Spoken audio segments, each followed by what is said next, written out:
The news radar में आप सभी का स्वागत है। मैं हूं मुनीश सूद और आज मेरे साथ बड़े खास मेहमान हैं सरदार पटेल यूनिवर्सिटी के vice chancellor professor Lalit Kumar Awasthi.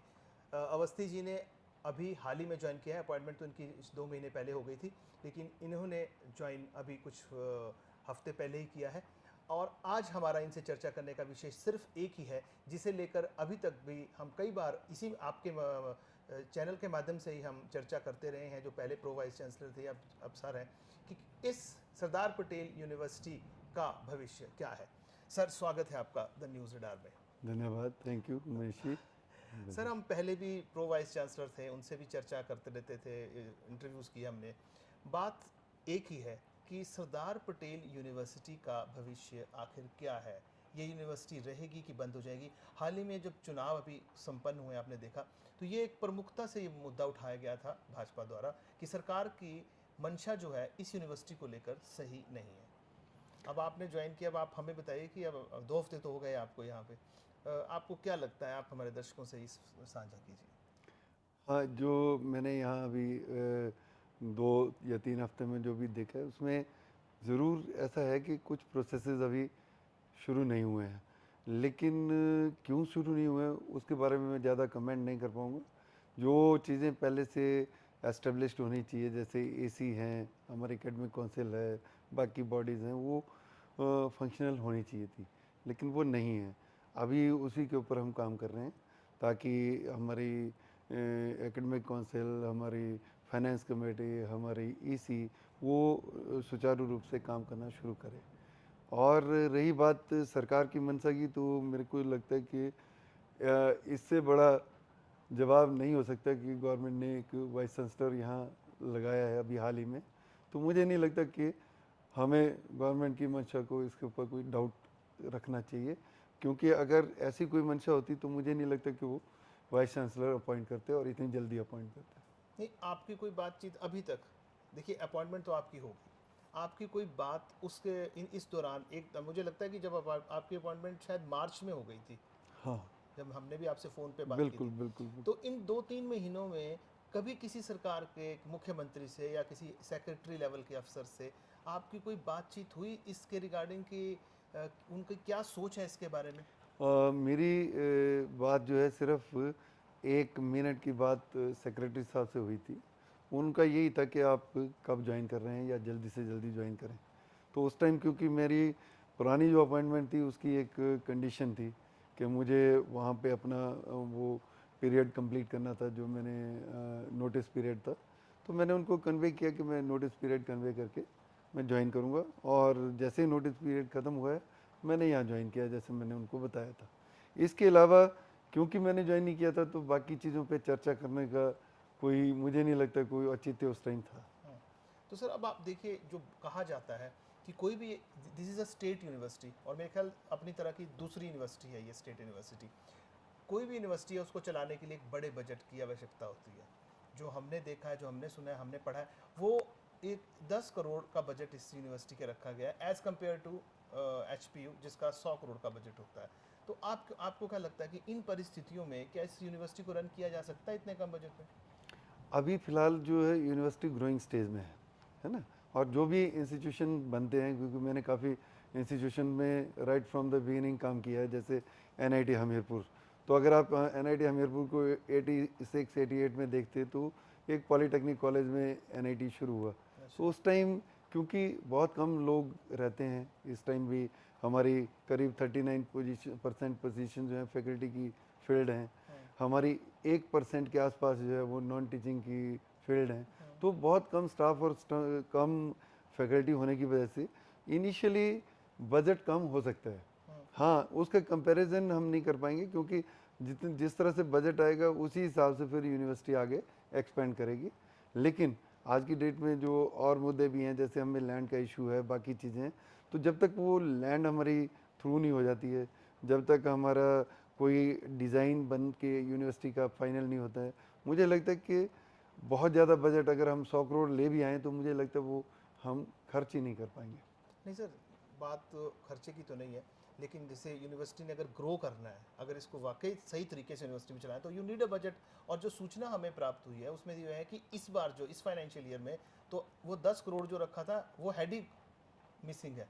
अब इस बार तो आपको वो भी नहीं मिला। अभी मेरा जितना अभी तक रहा है इंटरेक्शन, मैंने जैसे सैलरीज हैं, बाकी सारे हेड्स में हमारे पास पैसा है और हम पेमेंट भी कर रहे हैं। दूसरी बात रही गवर्नमेंट से बात करने की, क्योंकि कल ही अभी हमारे ये जनरल इलेक्शन कंप्लीट हुए हैं, तो हमने पत्र लिखा है और सेक्रेटरी साहब से या सीएम साहब से या गवर्नमेंट से बात करेंगे। और इसमें जो भी प्रावधान है, मैंने आपको बोला, एक तरफ तो है ना हमारे प्रोग्राम्स हैं, जो हमारे कोर्सेज हैं, उसमें फैकल्टी और उसमें इंफ्रास्ट्रक्चर, तो वो अभी हमारे पास सफिशिएंट है।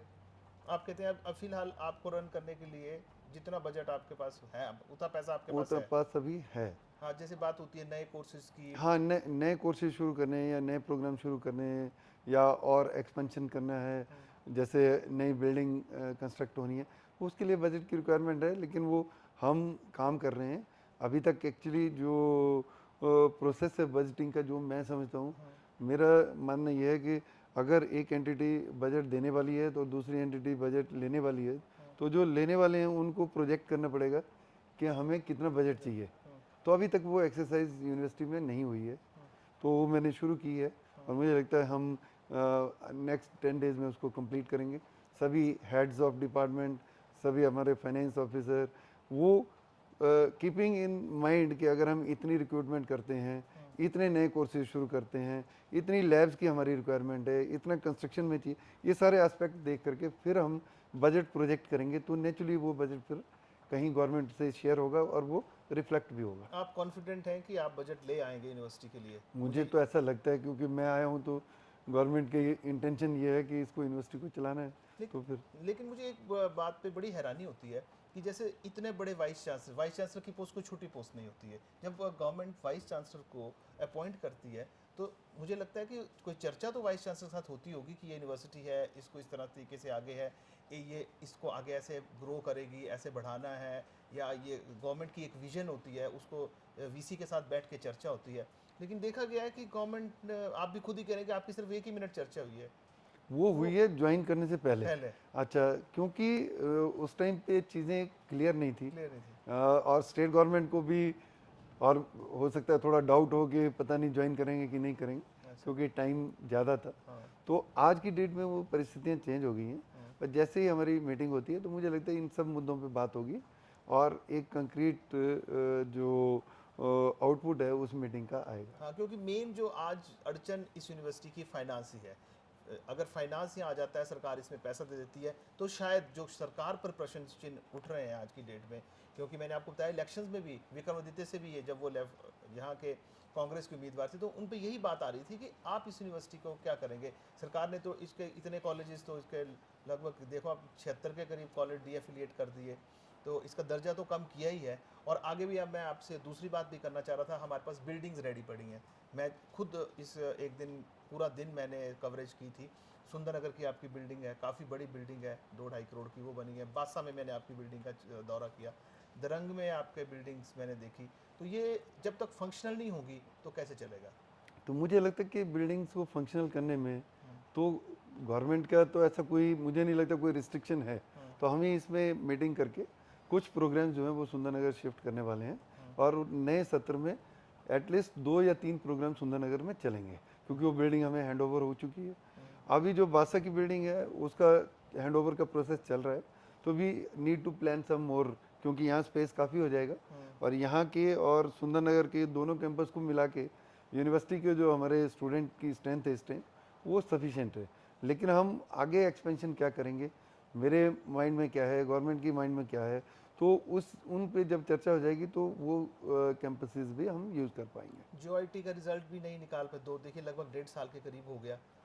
हाँ, उसका भी करेंगे आप सरकार से चर्चा? वो तो नेचुरली वो तो चर्चा में है ही, क्योंकि नॉन टीचिंग की तो हमारे पास बहुत एक्यूट शॉर्टेज है। तो अगर जैसे नॉर्मल जो रिक्रूटमेंट प्रोसेस जो मैं समझता हूँ वो ये है कि अगर आप एडवर्टाइजमेंट आज करते हैं तो करीब 6 महीने के अंदर आपको ये बाइंड अप करना होता है, क्योंकि काफ़ी नए लोग आ जाते हैं जो कि compete कर सकते हैं। तो मुझे लगता है कि क्योंकि 1.5 साल इसको गुजर गया है। और लोग बड़े परेशान हैं, वो हाँ। काफ़ी कब रिजल्ट कब आएगा, कब आएगा। बिल्कुल, बिल्कुल। तो गवर्नमेंट से चर्चा करेंगे, जो जो वो उनकी डायरेक्शन रहेगी कि क्या इसको हम निकाल सकते हैं रिज़ल्ट को, या क्या इस प्रोसेस को रिपीट करना पड़े, या जो भी उसका आउटकम रहेगा बात का। तो जैसे गवर्नमेंट का एक बार माइंड हमें क्लियर हो जाए तो we can always take a decision on that. और आपकी सर जिस